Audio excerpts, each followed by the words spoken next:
జై గురుదత్త. సంకటహర చతుర్థి ఏప్రిల్ నెలలో 5వ తారీఖు 2026 ఆదివారం సంకటహర చతుర్థి అనేది మనకు రావడం జరిగింది.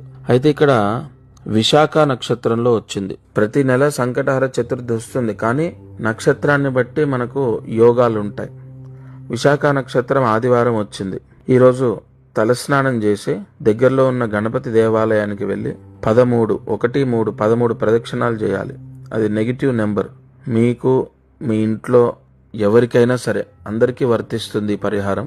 ఎవరు చేస్తే వాళ్లకు నెగిటివ్ అంటే వాళ్ళ పైన ఉన్న దృష్టి దోషాలు, నరదృష్టి దోషాలు, చెడు పీడ, వాళ్ళలో ఉన్న నెగిటివ్ ఆలోచనలు అన్నీ పటాపంచలవుతాయి. తలస్నానం చేసి గణపతి గుడికి వెళ్ళి 13 ప్రదక్షిణాలు చేయాలి. అలాగే ఈ విశాఖ నక్షత్రం వచ్చింది కాబట్టి ఒక పుస్తక దానం చేయండి. ఆ దేవాలయంలో అర్చకుడికి పుస్తక దానం చేయండి.